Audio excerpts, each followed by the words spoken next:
मारूफ लोक गुलकार अताउल्ला ईसा खेलवी से मिलने उनके आबाई कस्बे ईसा खैल ज़िला मियांवाली पहुंचे।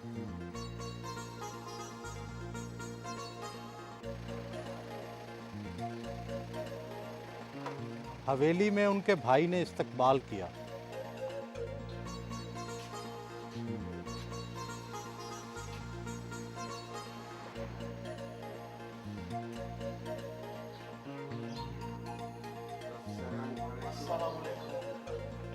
थोड़ी देर बाद वो बरामदे में आ गए।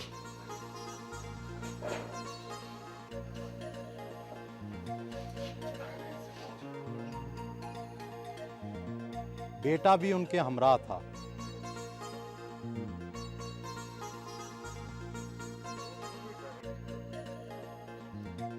नाश्ता वहीं किया।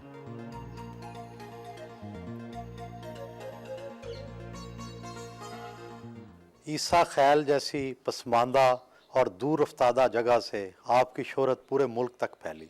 आप अपनी कामयाबी की वजह क्या समझते हैं? मैं समझता हूँ कि इसमें सबसे बड़ी बात जो है वो अल्लाह की मेहरबानी, उसकी खुसूसी इनायत है मुझ पे। उसके बाद मेरी मेहनत, मेरी लगन, वो इसमें शामिल है। आपका घर और बाग बड़ा शानदार है। क्या आपने मौसीकी की कमाई से ये सब कुछ बनाया है? यूँ ही कह लीजिए, लेकिन ये है कि इसमें मेरा कुछ कमाल नहीं है, ये तो अल्लाह ताला की वो है। मैं तो सिर्फ चौकीदार हूँ। बहुत से फनकार तो ऐसे हैं कि उनका मौसीकी की कमाई से ज़िंदगी का पहिया भी नहीं चलता। क्या आपको इतनी कमाई हो जाती है कि ज़िंदगी का पहिया चलता रहे? सिर्फ मौसीकी से तो ज़रा मुश्किल सा है, और भी हैं काम जिसकी वजह से बुनियादी तौर पे मैं एक ज़मींदार हूँ, थोड़ा बहुत उधर से भी आसरा हो जाता है।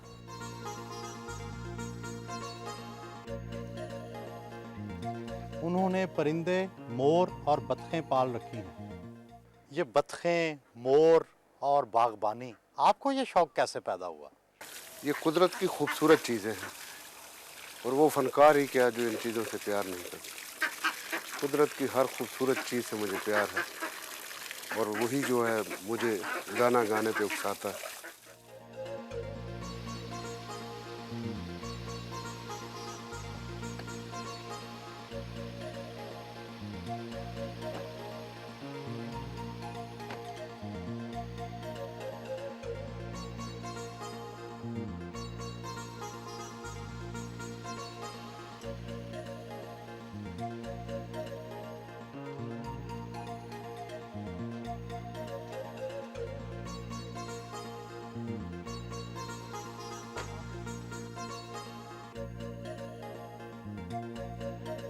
अपने स्कूल गए।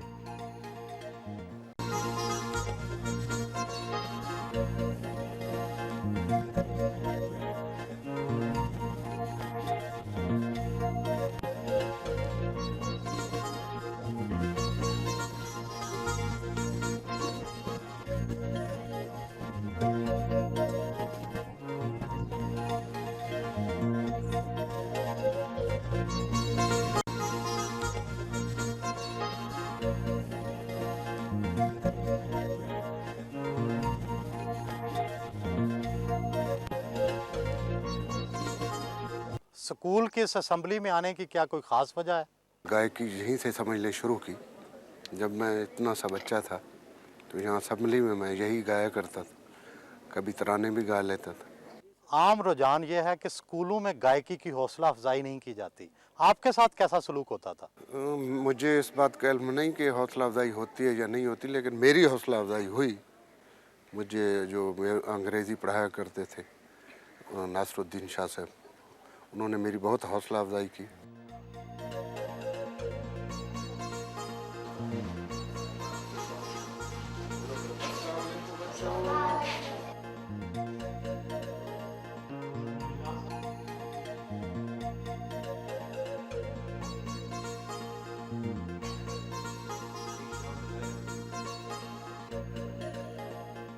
आप बचपन में इसी टाट स्कूल में पढ़ते रहे। उस ज़माने के और आज के तालीमी मायार में क्या फ़र्क महसूस करते हैं? मुझे तो कोई ख़ास फ़र्क नहीं लगा। आप देख रहे हैं आज भी ये बच्चे उसी तरह हैं, बल्कि उस वक्त मैं समझता हूँ कि ज़्यादा सहूलतें थीं। आज वो भी सहूलतें इन बच्चों से छीन ली गई हैं। इस स्कूल में पढ़ने की वजह से मुश्किलात पेश आईं? नहीं, अल्हम्दुलिल्लाह हमारे असातिज़ा ने हमें इतने वो दे दी थी कि हमें कोई कभी शर्मिंदगी महसूस नहीं हुई या हमने कभी कोई इस तरह का महसूस नहीं किया। लेकिन यहाँ आके इस बात का दुख होता है कि ये हम अभी तक वहीं खड़े हैं, दुनिया कहाँ की कहाँ पहुँच गई। स्कूल की मरम्मत के लिए 5,000 रुपए दिए।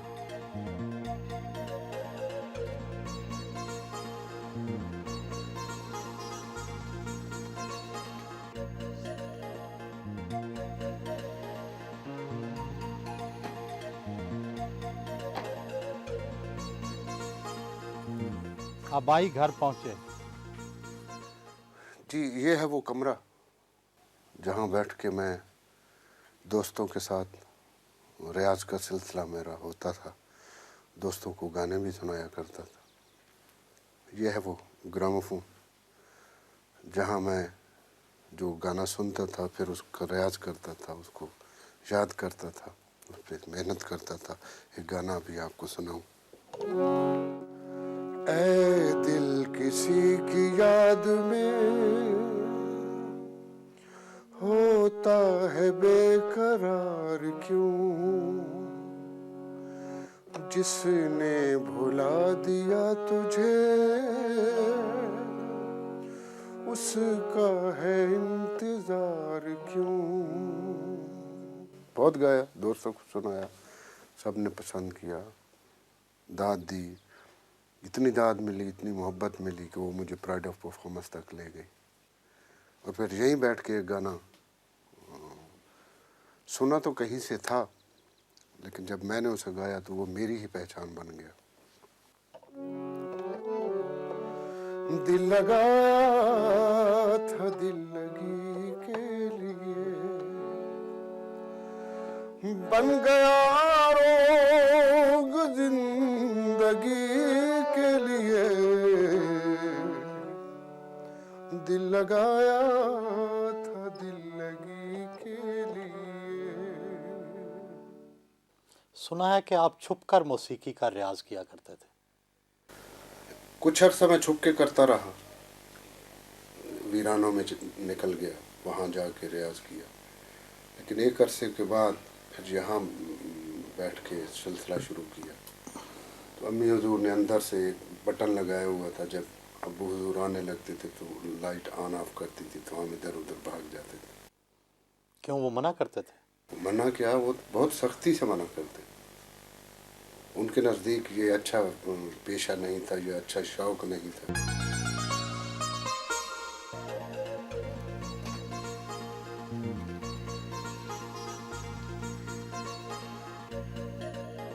घर के अंदरूनी हिस्से में गए।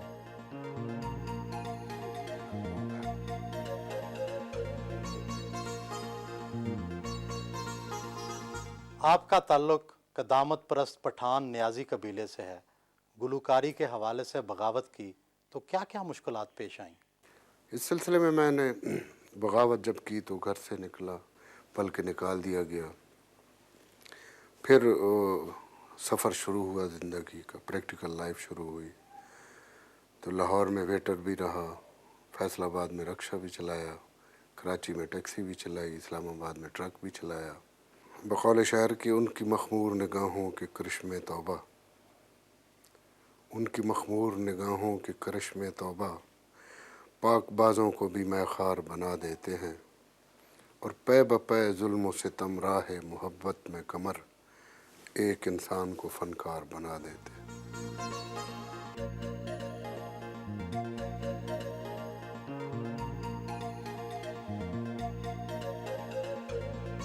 क्या आप अपने किसी बच्चे को भी प्रोफेशनल गुलूकार बनाना चाहेंगे? सबसे पहले तो मेरी ये कोशिश है कि मेरे बच्चे पढ़ लिख जाएं, और इसी सिलसिले में मैंने उन्हें मुल्क से बाहर इंग्लैंड भिजवाया है। उन्हें अच्छा माहौल प्रोवाइड करने की कोशिश की है, और मैंने कोशिश की है कि बल्कि ये मैं अपना एक ड्यूटी समझ के कर रहा हूँ कि उन्हें ज़िंदगी की हर आसाइश मुयस्सर हो वहाँ पे, ताकि वो पढ़ लिख जाएं और अच्छे पाकिस्तानी बनने, उसके बाद वो जो जिस फील्ड में आना चाहे तो मुझे कोई एतराज़ नहीं होगा। अगर वो गाने की तरफ आएँ तो मुझे कोई एतराज़ नहीं होगा।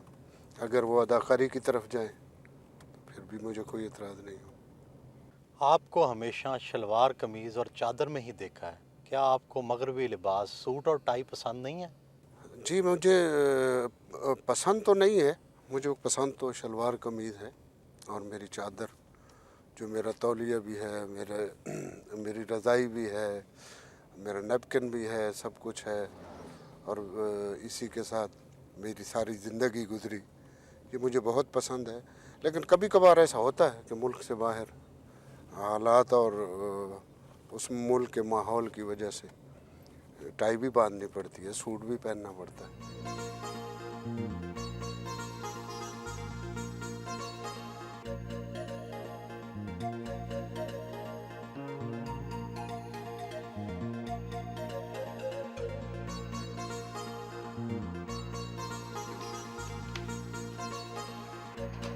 दोपहर का खाना खाया,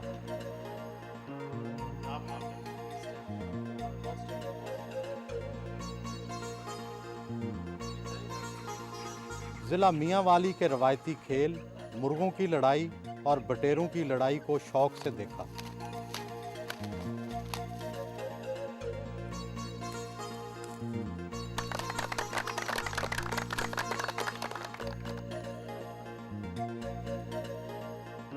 कहाँ मौसीकी जैसा नरमो नाजुक काम और कहाँ मुर्गों और बटेरों की लड़ाई जैसे खूनखार खेल।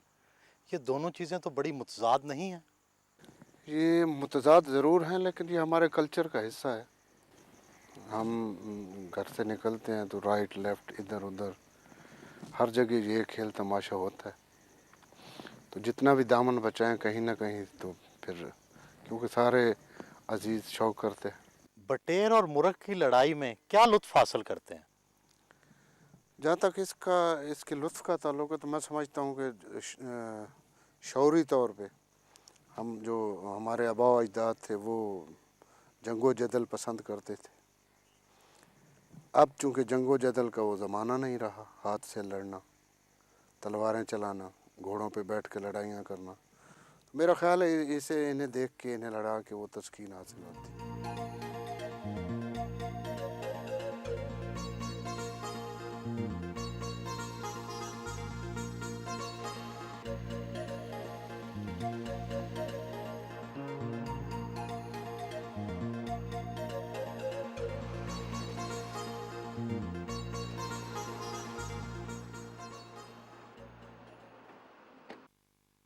अपनी बेटी के नाम पर कायम मस्जिद में पहुंचे। अल्लाहु अकबर, अल्लाहु अकबर। अजान दी, लाहौर के लिए रवाना हुए। अब तक आपके कितने एल्बम और कितने गाने आ चुके हैं? जी, मेरी 370 एल्बम रिलीज़ हो चुके हैं और माशाल्लाह हर एल्बम में तकरीबन 8 से 10 गाने हैं। इससे आप बखूबी अंदाज़ा लगा सकते हैं कि अब तक मैंने कितने गाने गाए हैं। रास्ते में कालाबाग झील पर रुके। अब तक दुनिया के कितने मुल्कों की सियाहत कर चुके हैं? मैं सिवाय इसराइल के तकरीबन सारी दुनिया घूम चुका हूँ। कौन सा मुल्क सबसे ज़्यादा पसंद आया? मुझे तो अपना पाकिस्तान ही सबसे ज़्यादा अच्छा लगता है। और फिर ये मेरी अपनी तहसील देखें आप, कितनी खूबसूरत है। यहाँ की शामें, यहाँ की सुबहें, यहाँ की चांदनी रातें, इनका अपना एक मज़ा है।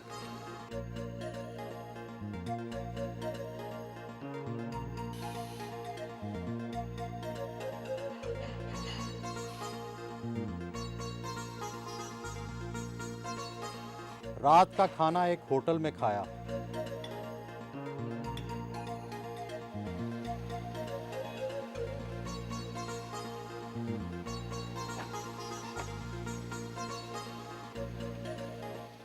अपने इतने सारे गानों में से आपको कौन सा गाना पसंद है?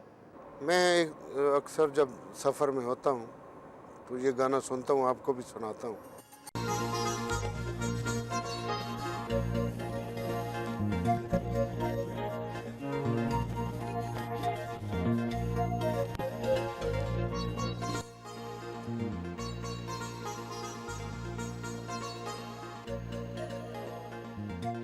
ट्रक होटल पर रुके। आप खुद ट्रक चलाते रहे, आपके म्यूजिक कैसेट भी ट्रक ड्राइवर्स के जरिए मशहूर हुए। क्या आपने कभी ट्रक ड्राइवर्स की बेहतरी के लिए सोचा? उनकी बेहतरी यही है कि उनको अच्छी गाड़ी हो, उनके पास अच्छा ट्रक हो और वो रवां दवां रहे।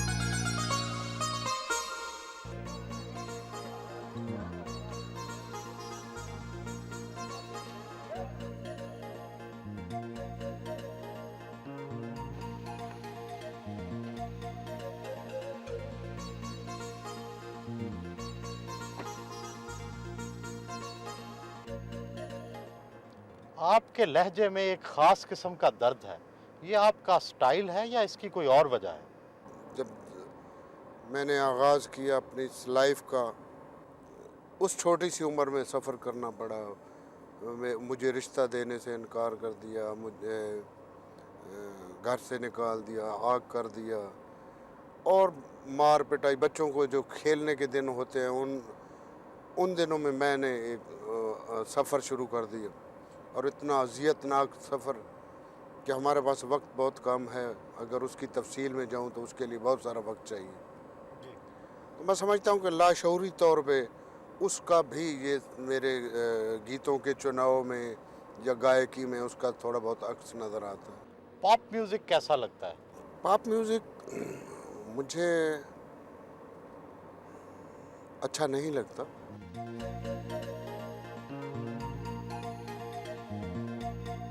लंबे सफर के बाद लाहौर पहुंचे।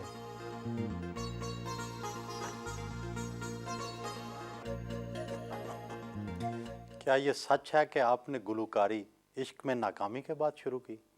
नहीं, ये सच तो नहीं है। गायकी का मुझे बचपन से शौक़ था और शौक़ ही मुझे यहाँ तक ले आया। कई लोग कहते हैं कि आपने अपने इश्क के किस्से खुद ही मशहूर किए। मेरा ख्याल है कि ऐसा नहीं है। वो इसलिए कि अगर शोहरत किससे मशहूर करने से मिलती तो फिर हर आदमी के लिए ये आसान तरीका था, बजाय इसके कि रियाज़ का एक सिलसिला जारी रखता कई कई सालों तक, बल्कि उम्रों तक कई लोगों को देखा है वो रियाज़ करते हैं। आपकी रंगीन मिजाजी काफ़ी मशहूर है। आपने कुल कितनी शादियां की? ये रंगीन मिजाजी आप इसको नहीं कह सकते, मजबूरी कह सकते हैं। वरना खुशी से कौन अपने घर बर्बाद करता है, कौन अपना बस हंसता बसता घर उजाड़ता है। शादियां ज़रूर मैंने 4 की, लेकिन वो एक कैफियत से गुज़र के, कुछ हालात से गुज़र के। चारों शादियां मोहब्बत की शादियां थीं? मोहब्बत की एक भी नहीं थी, हादसात ही कह सकते हैं। फिल्मी अदाकारा बाज़गा से शादी भी मोहब्बत की शादी नहीं थी? नहीं, मोहब्बत उसे आप नहीं कह सकते, वो अरेंज मैरिज थी। बल्कि हम दोनों ने एक दूसरे को देखा, पसंद किया। वो भी एक इसी शोबे से उसका भी ताल्लुक़ था और मेरा भी था। मिले, एक शो में मिले, उसके बाद एक दूसरे के साथ बातचीत की, अंडरस्टैंडिंग हुई। उसको आप मोहब्बत नहीं कह सकते, उसमें मेरी फैमिली भी इन्वॉल्व थी, उसकी भी फैमिली इन्वॉल्व थी। 4 शादियों के अलावा रोमांस भी तो किए होंगे? जी हाँ, वो यूँ है कि तुझसे बिछड़ के हम तो मुक़द्दर के हो गए, फिर जो भी दर मिला हम उसी दर के हो गए। आपका नाम बना तो आप अपनी फैमिली समेत लंदन मुंतकिल हो गए। ये तो सरासर मुल्क से बेवफाई नहीं? बाज़ औक़ात हम मसलहत पसंदी के तहत झूठ बोलते हैं, और मैं भी यही समझता था कि शायद ये सच है, लेकिन ऐसा नहीं है। आपने ठीक है दिया है, मेरे फ़न को दिया है। वरना मैं भी, मेहदी हसन एक वक्त था कि शहंशाह गज़ल के नाम से आप पुकारते थे, उसकी जय जयकार करते थे। आज वही मेहदी हसन है, आप उसको पूछते ही नहीं। वो बुलबुल सहरा जिसका एक झलक देखने के लिए, जिसका एक गाना सुनने के लिए आप पता नहीं कितना सफ़र कर कर के वहाँ तक पहुँचते थे। आज ज़रा पूछे तो सही, वही रेशमा है। आपने उसको कॉर्नर कर दिया, उसकी जवानी निचोड़ के। अब जब आपको चाहिए उसका सहारा बने, तो कोई पाकिस्तानी उसका सहारा नहीं बन रहा। तो इट मीन्स कि आपने उसको क्या दिया?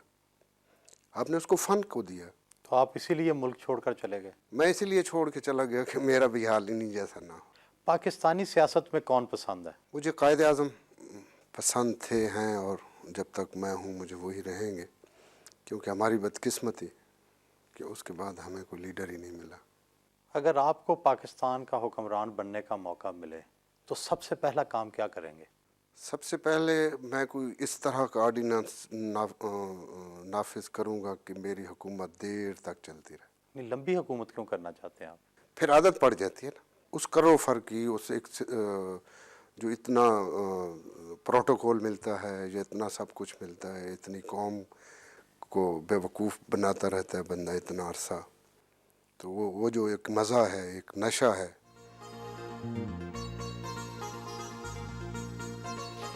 रात गए उनसे इजाज़त चाहिए।